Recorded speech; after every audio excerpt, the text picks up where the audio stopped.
Bom, Pedro, tem tanta coisa importante para falar hoje que a gente nem sabe direito por onde começar, mas eu vou começar pelo Alexandre Padilha. Ele deu uma entrevista, a Tereza deve ter visto, não sei se o Mário assistiu, estava com uma cara muito assim, séria. Ele é uma pessoa muito alegre, né? Você conhece ele está sempre sorrindo, sempre feliz. Ele estava muito sério e acho que muito triste com tudo, porque a filha dele tem 10 anos de idade. Isso é uma covardia, né, Serrano?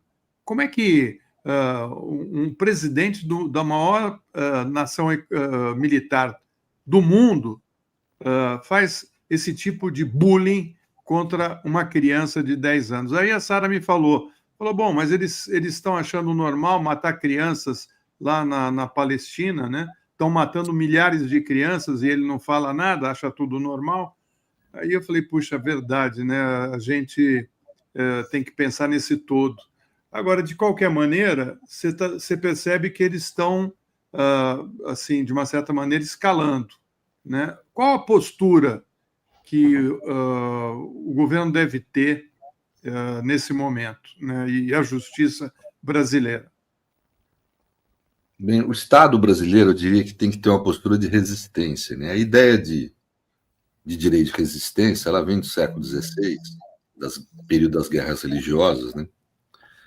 Em que os monarcômanos propugnavam que tirano era o soberano que degenerava por não observação dos direitos naturais, né? E eles colocavam como o direito natural central o direito a resistir à tirania, né? Agora, isso era colocado na relação entre pessoas e Estado. O que nós temos hoje é algo absolutamente inusitado, próprio da contemporaneidade, que é um Estado exercendo um direito de resistência em relação ao Estado mais poderoso, né? É uma certa governabilidade mundial que os EUA já tinham, os Estados Unidos já tinham essa governabilidade, mas agora querem exercer de forma mais tirânica, mais degenerada, né? Então, eu acho que a nossa atitude é resistir da forma possível. Uma hora usa da diplomacia, outra hora usa do enfrentamento, mas ir resistindo. Nós somos um país mais fraco, um Estado muito mais fraco, né? Não temos nem de perto o aparato militar que os Estados Unidos têm, não temos uma riqueza, né? E estamos sofrendo um assédio, uma violência imensa como país, como nação, né? O que é triste é que um segmento da sociedade brasileira acha bonito isso, acha bacana, quer dizer, né? Isso é que é muito triste, né? Muito bem. Tereza? Olha só, essa cassação do visto ia ser do ministro, mas como ele já está com visto vencido, né, desde o ano passado, e não pediu renovação, acabaram suspendendo o da mulher e o da criança de 10 anos.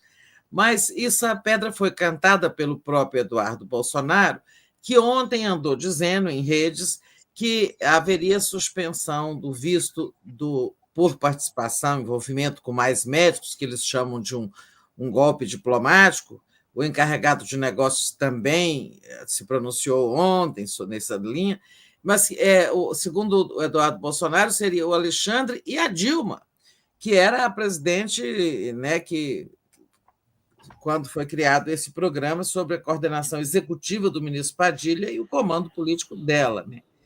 Agora, a Dilma hoje não é só ex-presidente do Brasil, a Dilma é presidente do Banco dos BRICS, né, com apoio da China, com apoio da Rússia e tal. E você acha que eles vão mexer com a Dilma? E o que significaria mexer com a Dilma? Eles né? Eles têm essa coisa de estender as sanções para a família, né? Vira uma coisa de Idade Média, né? Vou te punir até a terceira geração, né? Uma coisa meio... E como é menina de 10 anos, vai fazer de mal para alguém, né?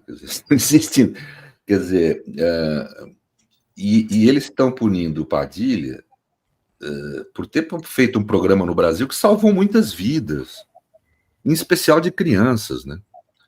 A gente tem que lembrar, né? Era um período em que diarreia era o principal fator de morte infantil no país, né? E que isso foi reduzido sensivelmente com o programa Mais Médicos, né? Quer dizer, a gente que quer ver criança morrendo de diarreia.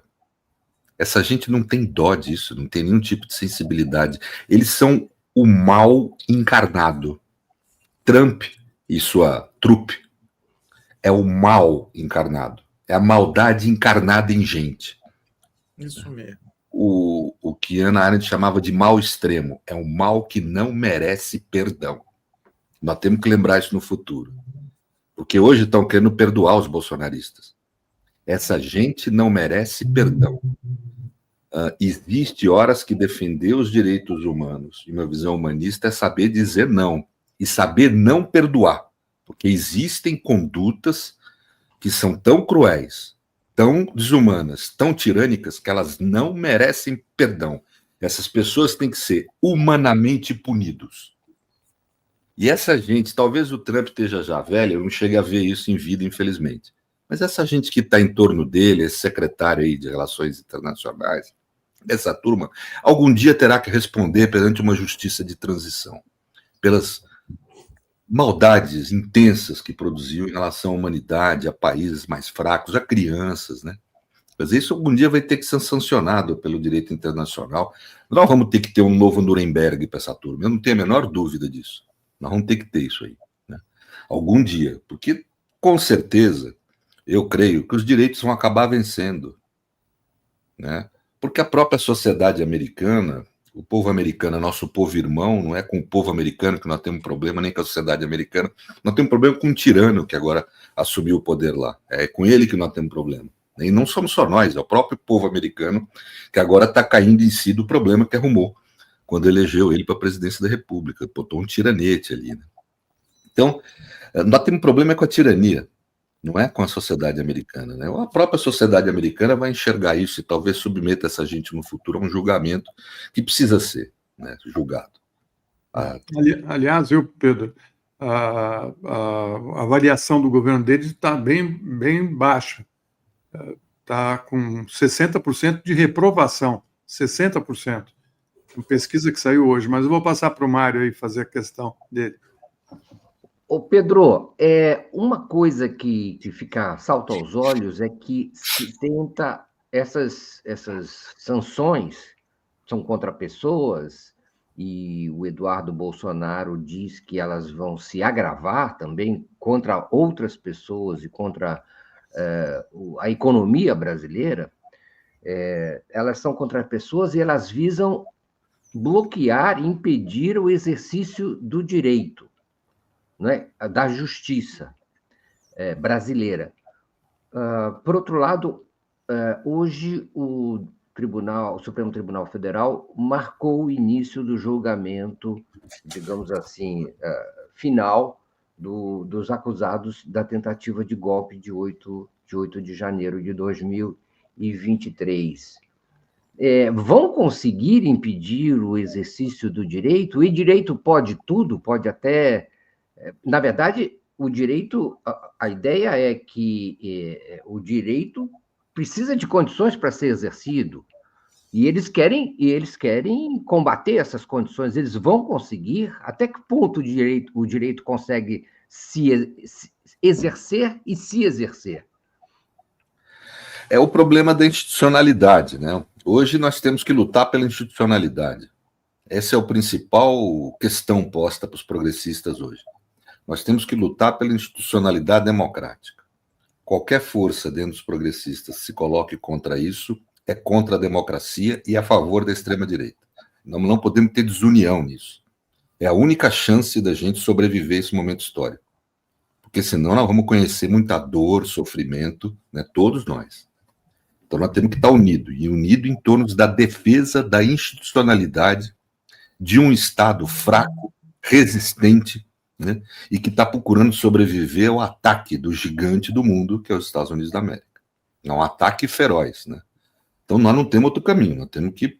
Eu tenho absolutamente claro que hoje o nosso papel é de defesa da institucionalidade, né? O direito é, vamos dizer, o fundamento da institucionalidade, o fundamento formal, pelo menos. Então tem que defender o nosso direito, né? Tem que defender nossas leis, nossa Constituição, nosso Supremo Tribunal Federal, nosso poder legislativo, nosso poder executivo, né? Nossa autonomia como país, nossa soberania como país e como povo. Nós temos que defender essa institucionalidade. Hoje não há outro programa. Não tem nada mais a fazer no plano político. Nós somos o país que mais enfrenta, mais vitimado pela ação tirânica desse governo norte-americano. Nós estamos sendo absolutamente vitimados por isso. Eles querem destruir a nossa democracia, destruir a nossa institucionalidade e a nossa dignidade como povo. Agora estão atacando crianças. É o que eles fazem mesmo. Quando atacam os mais médicos, queriam que as nossas crianças morressem de diarreia. É isso que essa gente quer. Nós não podemos aceitar. Agora, os brasileiros que estão lá colaborando com isso têm que ser tratados como traidores do país. Eles vão ter que enfrentar a nossa mão forte algum dia. Vão ter que enfrentar. Porque estão traindo o país. E essa gente é a escória da sociedade brasileira. É o que de pior a sociedade brasileira produziu em toda a sua história. E olha que aqui nós já tivemos muita coisa ruim produzida pelas nossas elites. Mas nunca houve gente mais escória, mais baixa, mais subalterna que esses brasileiros traidores da pátria, que algum dia vão ter que enfrentar a mão forte da justiça democrática. Que aguardem. Pedro, aliás, falando nisso, o Eduardo Bolsonaro comemorou, né, as punições, né, as sanções que foram feitas aí com o trabalho do secretário de Estado, né, o Marco Rubio, e ele disse que mais sanções virão, talvez até sanções ligadas a tarifaço, ou seja, está prometendo que vão ainda aumentar mais as tarifas do Brasil. E o irmão dele, o Flávio, disse que a única coisa que eles querem é que tenha anistia e que o pai dele possa concorrer à eleição de 2026. E que, se isso não ocorrer, né, e o Brasil eleger um presidente sem a presença do papai dele, né, os Estados Unidos não vão reconhecer a eleição no Brasil. Essa é uma outra ameaça muito maior, não é? Não está na hora de buscar uma maneira de já ir punindo tanto o Eduardo como o Paulo Figueiredo? Eu acho que sim. Sinceramente, acho que sim. Acho que a gente está muito tolerante. Não estamos reagindo como país, né? Agora, isso se dá porque eles têm um apoio significativo no ambiente social. Se a gente tivesse mais consenso social em torno da gente se defender como país, minimamente, né, com certeza eles não estariam. Eu já falei aqui claramente, eu defendo a aprovação de uma legislação pelo Congresso de cassação da cidadania para quem tiver esse tipo de conduta de traição ao país. Caça-se a cidadania deles. Eles podem estar onde quiserem no mundo. Os cidadãos brasileiros não vão ser mais. O passaporte deles já não tem mais validade. Eles estão querendo caçar o passaporte dos outros? Vamos caçar a cidadania deles. Não tem mais direito a ser cidadão. Se algum dia o Trump e os republicanos perderem nos Estados Unidos, eles vão perder a salvaguarda desse Estado, desse governo lá. Vão virar apátridas. É o que merecem ser. Então, eu acho que nós temos que ter a previsão da perda da cidadania para quem trai a pátria dessa forma. É a única forma de reagir. Veja que a cidadania é algo abstrato. Eu não preciso prender alguém para que perca a cidadania. Eu pura e simplesmente deixo de reconhecer ele como cidadão brasileiro. Perde todos os direitos políticos, todos os direitos de proteção do Estado brasileiro, perde tudo. Perde, inclusive, o direito de entrar em território nacional. Não quer ficar lá fora? Pois fica a vida toda. Boa. Só que tem que ter uma lei para isso, né? Tem que ter lei. Por isso é que eu falo, a gente tinha que ter mais consenso na sociedade brasileira de punir traidores dessa forma. Traidores violentos que estão liquidando a economia do país, estão ameaçando o mínimo de institucionalidade, o mínimo de conquistas democráticas. Gente que vem falar em direitos humanos é poeta torturador.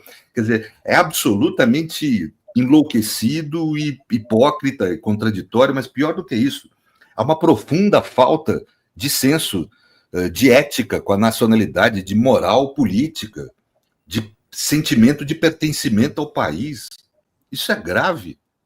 Né? Nós não podemos deixar esse escória se apresentar como brasileiro perante o mundo. Eu já falei uma vez isso aqui. Foi sim. Não, inclusive a Tereza, que está lá em Brasília, sabe, porque foi dado encaminhamento, né, Tereza, ao pedido da cassação dele, do Eduardo. Você acha que vai rolar? Olha, eu acho que seu pedido está lá, mas não houve nada, nenhum movimento em relação à cassação dele, nem da Carla Zambelli.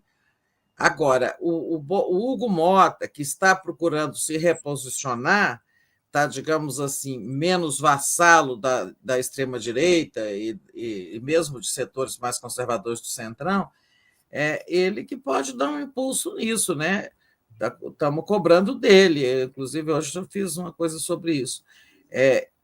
Ele pode cobrar do Conselho de Ética. Agora, se depender daquele conselho, ele não vai ter nada. E ele agora está recebendo, com a licença, acabou, né, Serrano? Ele agora está recebendo salário de deputado. Pois é, eu acho que perder o mandato é pouco. Tem que perder. Vai ser pouco. Tem que perder a cidadania. Tem que perder o direito de ser brasileiro por traição à pátria. Porque está traindo o país. Se uma pessoa, só queria explicar isso, a Constituição brasileira, por exemplo, faz previsão, se uma pessoa desertar no campo de batalha, está sujeita à pena de morte. É a única hipótese na nossa ordem jurídica que é a previsão de perda do direito à vida. Perda da vida. Está escrito na nossa Constituição, né? Que não pode haver pena de morte, salvo hipótese de deserção. Esse cara está desertando do país. Ele está desertando do povo, do seu pertencimento à nossa sociedade. Ele está se lixando, ele quer que a nossa sociedade seja destruída para salvar papai, né? Pois eu acho que esse tipo de gente tem que ser sancionada com a perda da cidadania, não merece ser brasileiro, né? Eu acho que a gente tinha que pensar nisso agora. É óbvio que isso tem um pouco de utopia, porque tem um grande contingente da sociedade que não aceita. Mas se a gente não radicaliza no discurso, nós, sociedade civil, não estou falando do governo, né? Mas nós, sociedade civil, a gente não radicaliza, eles sempre vão crescer. Vai se naturalizar esse tipo de comportamento. Nós não podemos deixar naturalizar. Não é um comportamento natural isso. Como não é natural você querer punir alguém porque ofereceu médico para criança que morria de diarreia? Não é normal isso. Não é normal o que estão fazendo em Gaza. Nada disso é normal. Isso é a tragédia humana que nós estamos vivendo. Nós não podemos normalizar essas coisas. E eu acho que o jeito da gente não normalizar é colocar palavras duras mesmo, ter propostas duras, né? Eles não querem lei de anistia, nós temos que querer um projeto de lei de perda da cidadania por traição à pátria, né? Por colaboração com o Estado estrangeiro em ataques à nossa ordem econômica e social. Tem que colocar claro isso, é a nossa institucionalidade, né? Temos que pedir, não é só, né, quer dizer, para confrontar essa ideia de lei de anistia, eles têm uma proposta clara, lei de anistia. Nós temos que ter outra, perda da cidadania. Nós temos que enfrentar essa gente. Não adianta diálogo. Um fascista não pode ter diálogo, tem que ter enfrentamento. E a gente está muito tímido, nós estamos muito quietos. Nós estamos muito de cabeça baixa, nós estamos naturalizando, quase como... são bolsonaristas. Não, é escória. São traidores da pátria, não merecem ser brasileiros. Eles não querem caçar o visto aí de ministros do Supremo, vamos caçar a cidadania deles. Eu acho que é isso que nós temos que responder. Nós temos que enfrentar. Não há outro modo de agir. Quanto mais a gente recuar, mais a gente quiser ser moderado ou ponderado, mais eles vão avançar. E nós não podemos deixar eles avançar, porque é a morte, dor, sofrimento do nosso povo. Essa gente é o mal encarnado. Mal extremo. É mal em forma de carne. É isso que nós temos que entender. Então, acho que sou eu, né? Vem aí o julgamento. Seria ótimo que essa ofensiva que você está sugerindo acontecesse aí, no início de setembro, a apresentação de um projeto nesse sentido de cassação de cidadania, no momento em que vem e vai ter início o julgamento. O que você está esperando? Assim? Como é que vai transcorrer isso no Supremo? E lá a gente já sabe qual é o ritual. Mas aqui fora, o que você espera? Eu acho que a gente tinha que agir politicamente. A gente fica esperando o Supremo agir. O Supremo não pode, não deve sair fora do roteiro que a ordem jurídica, a Constituição determina. O Supremo não está lá para fazer política. O Supremo está para realizar justiça, né? E a gente fica transferindo. Quem tem que fazer política somos nós. Nós que temos que ter propostas, palavras de ordem de enfrentamento. Eles querem anistia, nós queremos o perda da cidadania. Nós temos que enfrentar isso. A gente tem que ter proposta, clareza, ação política. Isso não transfere para ninguém. Somos nós, sociedade civil, que temos que defender nossa institucionalidade democrática, nossa soberania, a dignidade do nosso povo e punir aqueles que traem o povo brasileiro e a pátria brasileira. Nós temos que punir. né? Então, pedir, reivindicar, ir para o Congresso, reivindicar que aprove. Não vamos aprovar porque tem maioria ou não tem, vamos apresentar o projeto, vamos formar movimento em torno desse projeto. Né? Eu acho que essa mobilização é que nós temos que fazer, não adianta ficar esperando, querendo que o Supremo cometa atrocidades, né? A gente vai responder dessa forma, vamos degenerar o nosso Supremo por causa da provocação barata dessa escória? Não, o Supremo tem que agir como determina a Constituição e a lei, com direito de defesa. O ministro pediu vista, todo mundo fala, pediu vista, pede vista, é direito dele, não tem que criticar ele por causa disso. O julgamento tem que ir de acordo com o julgamento. Não é o julgamento que vai resolver a nossa vida. Nós temos que resolver a nossa vida. Nós que temos que ter essa força. Nós que temos que ter essa capacidade. Senão a gente não merece mesmo. Vamos ter que ser derrotados mesmo, porque esse é o nosso destino, porque fomos fracos. Nessa hora não é hora de ser fraco, é hora de ir para cima. Temos que nos reunir em termos de propostas mais radicalizadas, propostas mais intensas de combate a essa gente. Né? Eles, como é que é? 3 é truco, nós vamos trucar. Né? Querem que ministros do Supremo estão punindo com perda de visto? Vamos punir essa gente com a perda da cidadania. Perderem a qualidade de brasileiros, não serem mais cidadãos do país. E se amanhã perder proteção do Estado americano, vão virar apátrida, vão saber o que é isso. É não ter onde ser acolhido. É isso que essa gente merece pela traição que tem feito a nós. Agora, eu diferencio muito o Eduardo Bolsonaro da Zambelli. Eu queria levantar essa polêmica aqui. A Zambelli foi para outro país em busca do direito de liberdade dela, do estado de liberdade dela. Qualquer ser humano, por isso a gente fala, ninguém pode ser punido por tentar fugir da cadeia. Ninguém é punido por isso. Porque há um status de liberdade do ser humano que ele luta por aquilo. A Zambelli até agora eu não vi fazer nenhum movimento querendo que o Brasil seja sancionado, o Brasil seja punido. Ela falou. Eu vi. Mas ela assim, gostaria que o Eduardo Bolsonaro não colocasse o nome dela ali. Bem, então tudo bem. Ela está apoiando, mas de qualquer forma, então não vale o que eu falei, mas de qualquer forma o que tem que ser punido é isso, essa atitude de provocar um Estado e um governo estrangeiro para atacar a nossa ordem econômica, a nossa institucionalidade e o nosso povo, a nossa sociedade, fazer o nosso povo sofrer. Né? Isso não pode ser aceito. Isso está fora do limite do razoável. Uma pessoa querer fugir, sair fora do país para preservar a sua liberdade, é um direito humano isso.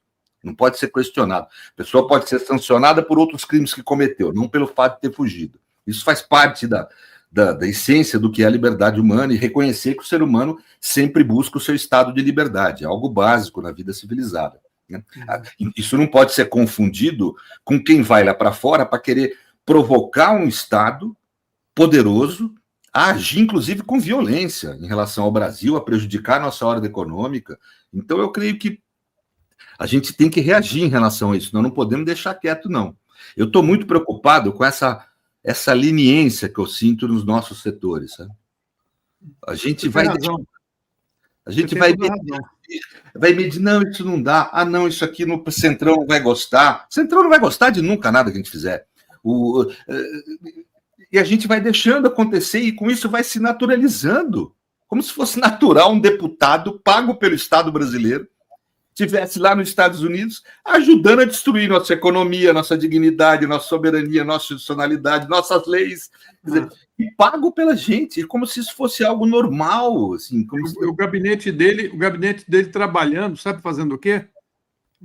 Fazendo postagens pela internet paga pelo Estado, recebendo salário pago pelo Estado, né, para ficar aplaudindo as ações, as sanções do Trump contra o Brasil. Quer dizer, realmente é o fim de linha, mas eu vou passar para o Mário aí. Mário. Eu concordo inteiramente com as palavras do Pedro Serrano, queria me solidarizar e apoiar inteiramente. Eu queria dizer, aí sou eu que estou falando pessoalmente, eu acho que também, da parte do governo brasileiro, isso é minha opinião, a parte do governo brasileiro era necessário responder à altura a essas sanções e a essas punições contra funcionários brasileiros e a intromissão indevida das autoridades estadunidenses dentro e fora do Brasil contra o processo político, jurídico interno brasileiro de maneira absolutamente ilegal, arbitrária, inaceitável, intolerável por parte de uma nação soberana. Já bateu no limite. Essa é a minha opinião pessoal, agora, relativamente à posição do governo, do executivo. Ele precisa responder à altura, porque vem uma escalada aí, vem mais coisa por aí, e isso é inaceitável. Agora, Pedro, como eu disse, eles querem impedir o exercício do direito no Brasil, da justiça, segundo as leis brasileiras, e ameaçam o Supremo Tribunal Federal, que acabou de, então, estabelecer o início do julgamento final, aí, dessas sessões finais, para o dia 2 de setembro. Eles vão conseguir alterar, influir, de alguma maneira, no processo do Supremo Tribunal Federal e nas decisões, nas sentenças que serão tomadas? Olha, é difícil saber, né? Eu creio que não. Eu acho que o Supremo, inclusive, vai reagir com vigor a esse tipo de provocação barata que essa gente faz. Mas eu também não tenho como ter bola de cristal para saber, né, Mário? Mas eu creio que não. Eu creio que o Supremo vai reagir. Não é que o Supremo vai reagir, o Supremo vai aplicar a Constituição e a lei. Aliás, é o que ele tem que fazer. Infelizmente, quem opta por ser juiz, por ser magistrado, não tem direito a essas reações que a gente tem. Nós temos direito. Nós podemos reagir, nós podemos ficar bravos aqui, nós podemos propor o demônio, decretar estado de exceção contra essa partida, nós podemos propor o que for, né? Agora o Supremo não, o Supremo tem que cumprir a lei, a Constituição, os ritos, os procedimentos, porque é isso, né? A gente abrir mão disso em razão dos ataques deles é você conceder o que a gente tem de melhor por causa dos ataques dessa escória. A gente não pode fazer isso, né? Então eu acho que o Supremo tem que agir de acordo com a lei e com a Constituição. Se tem prova que o sujeito cometeu o crime lá no processo, tem que condenar. A qual pena? A pena que está prevista em lei. A lei prevê o mínimo e o máximo, e existe na jurisprudência certos critérios para você estabelecer o que é mínimo e o máximo. Quem comandou uma tentativa de golpe tem uma pena muito grave. Né? Não tem. Porque a lei prevê. A lei, inclusive, foi sancionada pelo Bolsonaro e que ele não pode ser isento de estar sujeito a essa lei se ele cometeu o crime. O processo vai dizer. E o Supremo vai julgar. Vamos aguardar e ver o que vai julgar. Eu acho que o Supremo tem que fazer isso, ponto. Como é que ele vai reagir à conduta do governo americano? Aí você tem razão. Quem tem que reagir em favor dos nossos agentes públicos atingidos é o governo federal, né? Que no plano internacional tem que falar em nosso nome, tem que falar duro. Agora, eu acho que falta liderança no ambiente progressista. Nós temos que ter liderança propondo radicalização. Tem que ter gente na rua. Tem que ter gente na rua. Está marcado já um ato para o dia 7 de setembro. Isso. Enfim, agora, eu queria trazer aqui o Miola, ele acaba de chegar. Vou trazer ele aqui para participar. Boa tarde. Opa. Boa noite já, né? Boa tarde, noite, Pedro, Florestan, Mário, Vitor, Tereza. Um abraço a vocês. Bem-vindo, boa noite. Boa noite, meu. Ô, Pedro, me diga uma coisa. Essas datas que foram colocadas aqui, né, pelo Zanin, quer dizer, começa o julgamento no dia 2, aí vai para o dia 3, dia 9, 10 e 12. Quanto tempo os ministros vão levar para dar o seu voto? Qual o tempo que você acha que vai levar entre esse julgamento e os votos serem assim, declarados?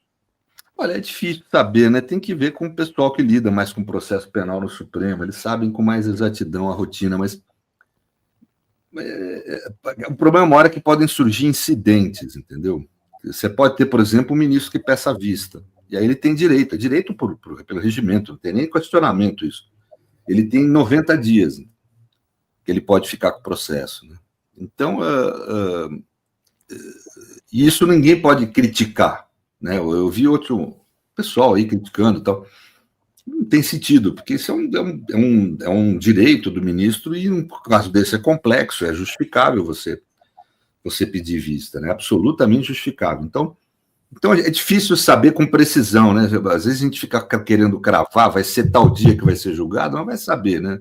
pode ter agravo, pode ter recurso. A gente não, o processo não é uma atividade tão exata assim. Ela depende muito de como as partes vão reagir, de como cada ministro vai reagir. Um ministro pedindo vista já adia 90 dias isso. Então, ninguém pode dizer com certeza o que vai acontecer com absoluta precisão, né? Agora, essa programação que fez o ministro Janin é correta. Ele está prevendo, se nenhum incidente acontecer, vai ser tal dia, tal dia, tal dia. Ele previu lá um calendário que é uma forma de organizar o julgamento do processo. É muito útil isso para a atividade. As datas, assim, por exemplo, julgamento do Bolsonaro sai antes do julgamento do general lá, o que está preso, Braga Neto, ou sai tudo junto?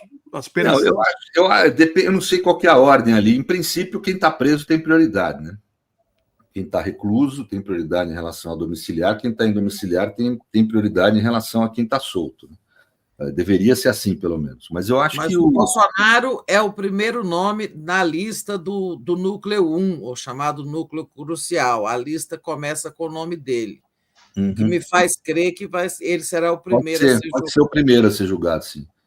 Agora, eu espero que se cumpra a lei e a Constituição, se houver prova contra ele, que ele seja condenado sem nenhum vacilo. Eu espero. Agora, se não houver prova contra ele, que ele seja inocentado. Porque também o problema aí não é uma decisão do que cada um de nós tem de juízo contra a pessoa dele. O problema é o que está dentro do processo.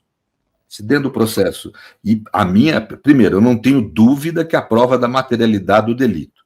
Isso a Polícia Federal já demonstrou fartamente. Houve uma tentativa de golpe de Estado no Brasil realizada por uma organização criminosa armada. Isso acho que não há dúvida. A questão é saber qual a prova que existe em relação à autoria, quanto que ele participou, se participou.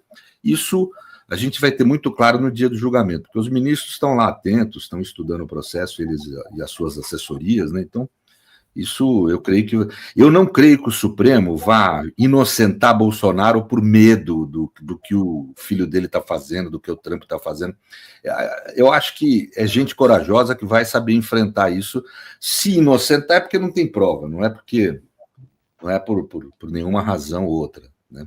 Agora, a impressão que dá realmente é que a farta prova, e aí eu estou dando a minha opinião, não quero confundir as coisas, sou a favor que o Supremo julgue de acordo com o que está no processo.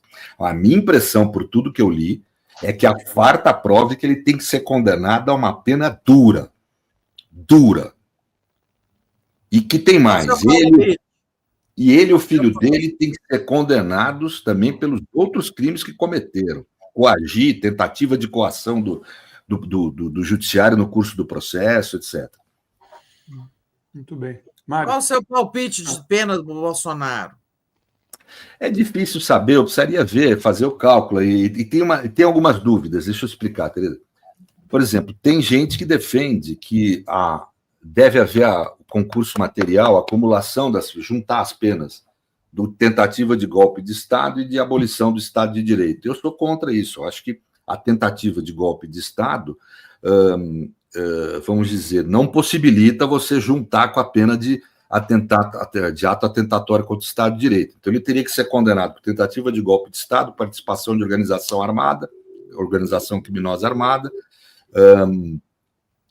dano ao patrimônio público. Tem lá os crimes todos que ele teria que ser condenado. Dá uma pena dura, de qualquer forma. A diferença, inclusive, nisso que eu estou falando é pequena, mas aí precisa ver como eles vão decidir. A tendência do Supremo é cumular sanções. O Barroso foi contra, mas foi isolado. É cumular sanções. É o sujeito ser condenado por tentativa de golpe de Estado e abolição do Estado de Direito. E, além disso, as outras penas que eu falei, que são bem graves também.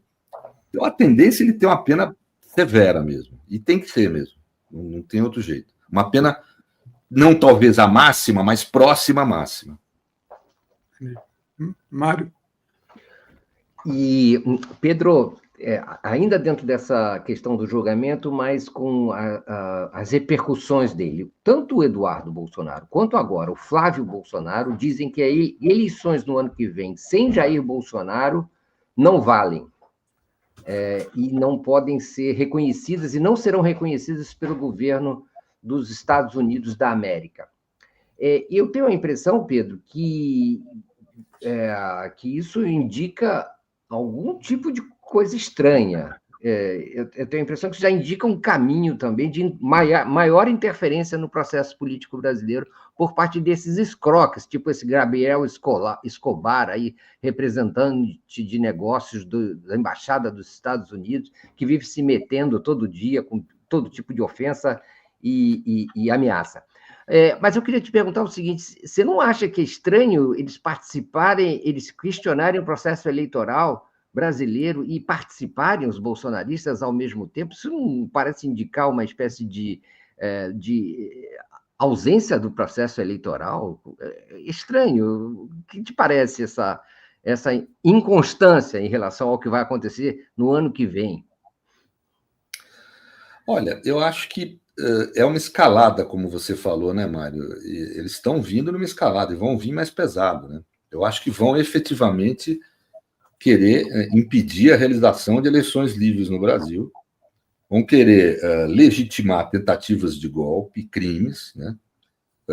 Ou seja, é uma atitude. O governo norte-americano está tendo uma atitude de líder de uma máfia, né? De uma mega organização criminosa política, né? Então, eu acho que a gente pode esperar tudo. Assim, o que eu tenho, obviamente, receio é que eles usem isso para querer tomar alguma atitude violenta, né? Uma atitude violenta, né? Isso pode haver. A gente tem que...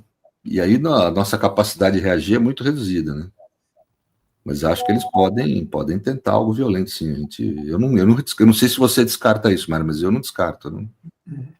Vai depender muito também da situação interna nos Estados Unidos, que já começa a azedar, né? E tem eleições do meio de ano lá, enfim. Mas vou passar para o Miola. Miola? Opa, Pedro, boa noite. O Pedro, muito se fala das reações do governo brasileiro, que sobretudo é o Brasil, que é o país mais atacado, que tem essa singularidade de ter esse ataque também de caráter político e ideológico, mas pouco se aborda sobre a debilidade do sistema político institucional dos Estados Unidos. Ora, o Trump está fazendo o que está fazendo porque ele não tem resistências institucionais que possam contê-lo. O que ele faz é ilegal, afronta claramente na legislação e a Constituição dos Estados Unidos.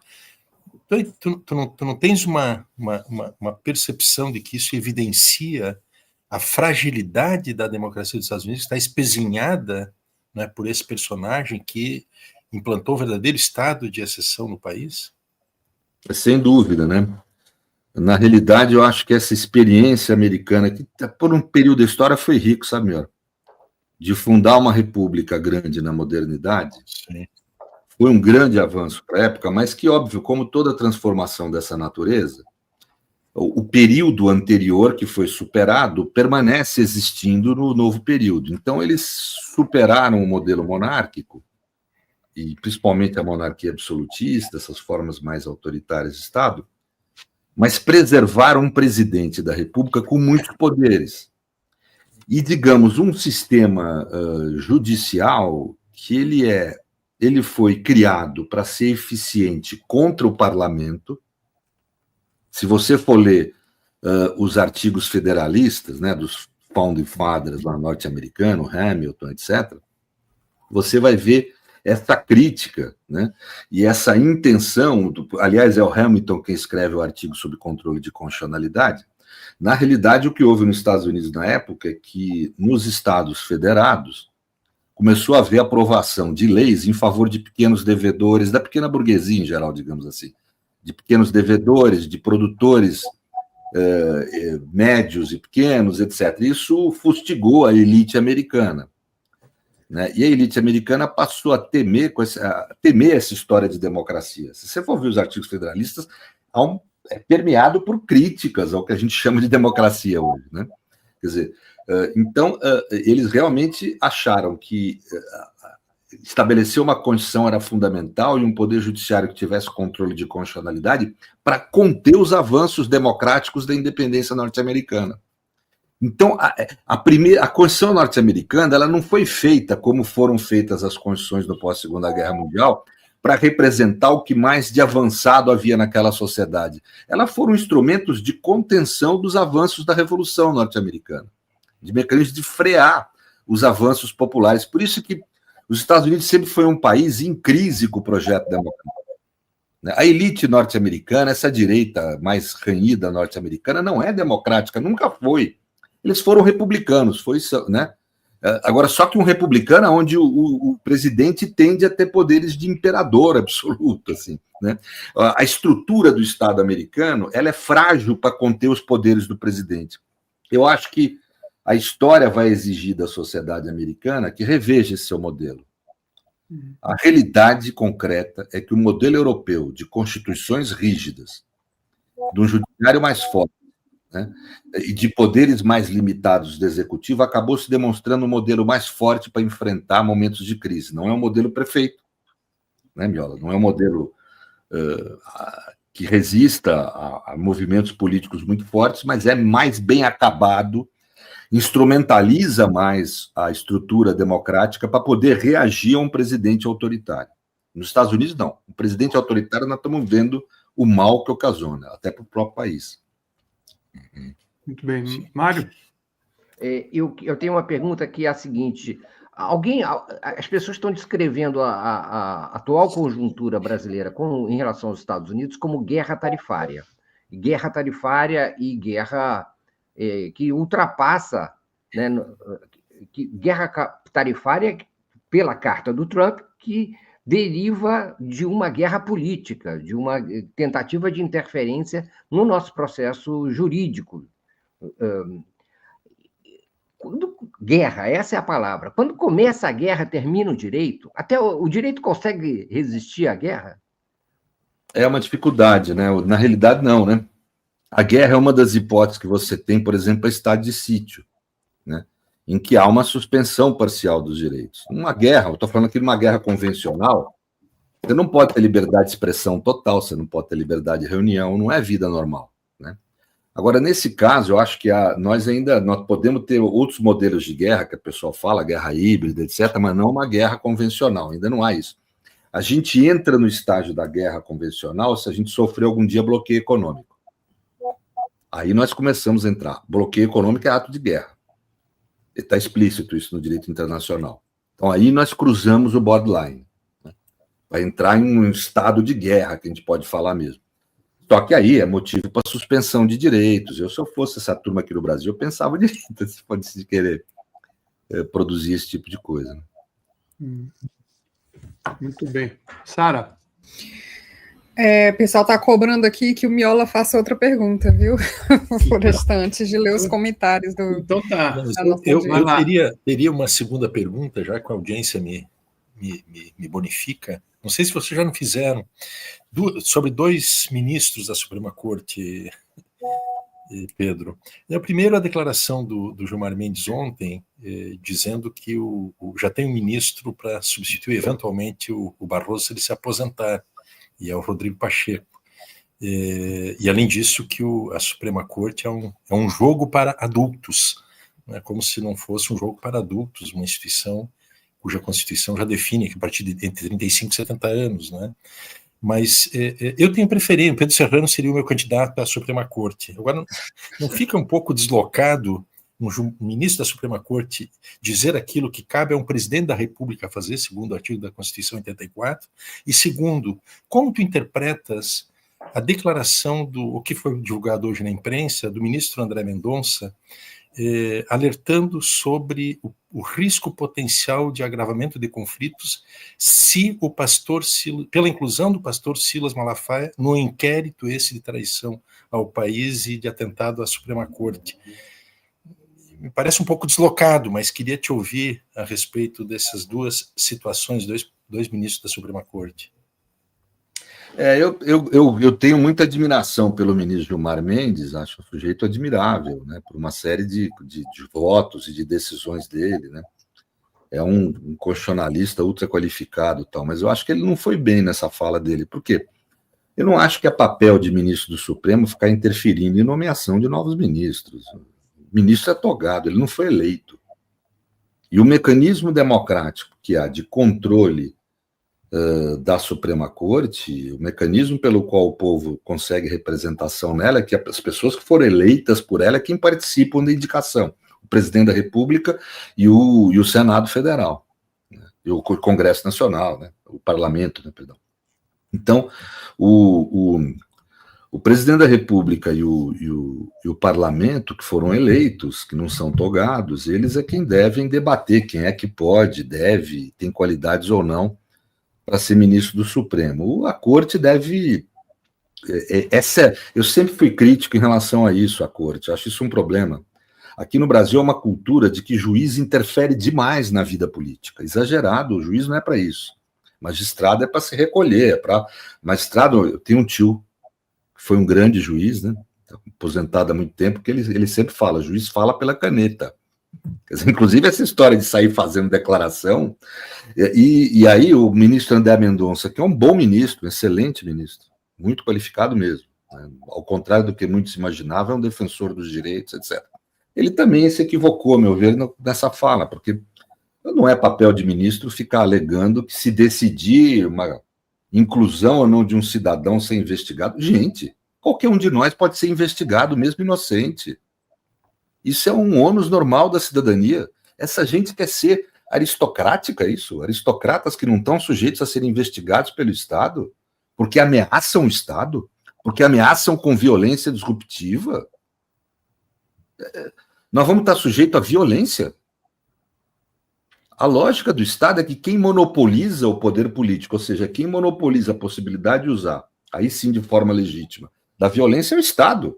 Só o Estado pode usar da violência. O Estado não pode ser ameaçado pela violência de grupos sociais e se normalizar. É o que eu falei sobre a normalização aqui, Mário. Né? A gente vai normalizando essas coisas. Está tudo normal. O cara vai lá, ameaça o judiciário. Não quero ser investigado, é perseguição contra mim. Da onde? Ser investigado? O cara não está sendo acusado de nada ainda. Não foi condenado a nada. Não tem nenhuma restrição de direitos.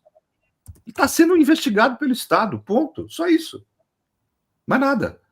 Ele vai ameaçar com violência o Estado e nós vamos achar que tudo bem? Quer dizer, isso é banditismo. Quer dizer, eu não vou investigar o cara do PCC, senão ele mata o juiz. Vamos legitimar esse tipo de coisa? Não tem sentido, né? Então, acho que não foi feliz a fala do excelente ministro, que é o ministro Mendonça. É isso, professor. Tem um monte de pergunta aqui, técnica, né, sobre essa questão a possibilidade de Eduardo Bolsonaro perder a cidadania brasileira, tá? Mas eu vou ler tudo de baixo para cima. A Joara Minharo fala assim, professor, nos Estados Unidos os conservadores fazem uma distinção entre uma democracia e uma república. Para eles, uma república deve se distanciar das massas. Mas isso é verdade, está desde os artigos federalistas, né? A ideia de uma institucionalidade, a própria ideia de institucionalidade, usada como mecanismo de afastar mesmo, cuidar, quer dizer, há uma certa visão nos fundadores lá, os founding fathers, de que, na realidade, uma parte dos founding fathers, porque tinha os antifederalistas também, a gente pode discutir isso qualquer hora, mas esses federalistas, que eram quem defendia a aprovação da Constituição, porque a Constituição teve que ser aprovada em 9 das 12 estados da época, né? Mas eles defendiam essa aprovação e defendiam uma ideia de que o povo é um perigo. A decisão popular era um perigo e que ameaçava a institucionalidade, que ela precisa ser mediada por institucionalidades, o que não é incorreto, correto, só que uma institucionalidade muito forte, né, onde as decisões majoritárias poderiam ser facilmente superadas em certas situações, né, e que, na realidade, houve sempre um medo, essa é a realidade. É marcado isso na história americana de que há um medo da democracia, né? Tanto que você vê que os mecanismos de controle lá políticos são muito intensos, Sara. Você tem uma sociedade ultra complexa com 2 partidos para valer, que é o republicano e o democrata. Quer dizer, você reduz tudo a 2 partidos. Quer dizer, isso são mecanismos de controle mesmo. Eles foram um país muito avançado nos direitos, já não são mais. Trump, inclusive, liquidou o que faltava. Mas eles foram um país muito avançado nos direitos, mas contraditoriamente de pouco avanço no campo da democracia, uma democracia muito limitada.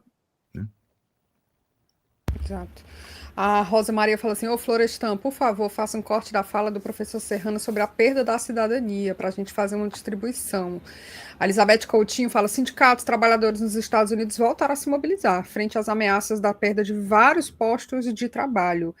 A Kika fala assim: apoio à perda da cidadania para traidores. Chega. O Júlio César Beraldi fala: soberania tem ônus, vamos enfrentar com dignidade.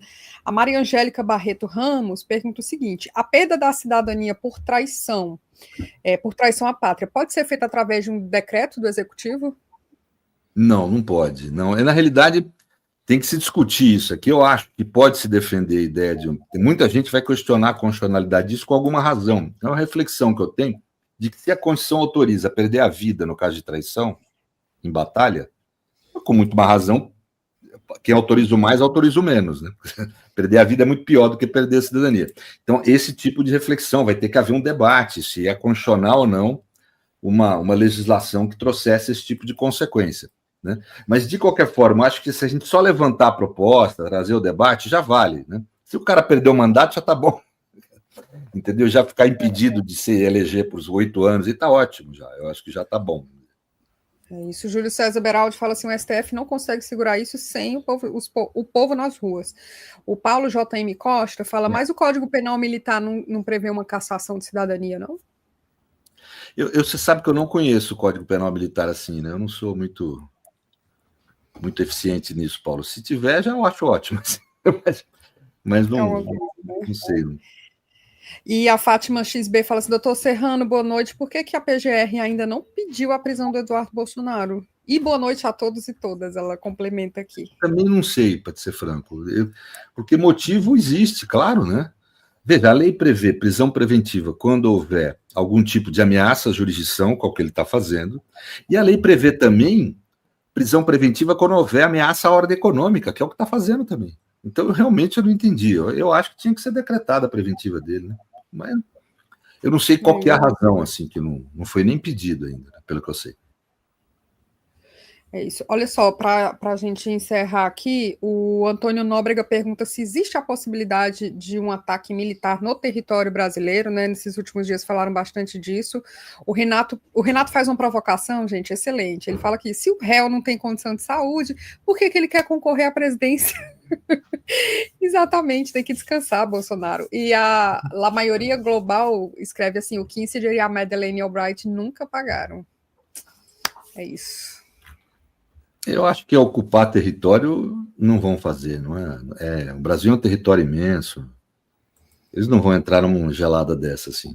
Agora, o que pode fazer é você ter outros mecanismos de violência contra o país, né? Violência financeira, violência estratégica mesmo.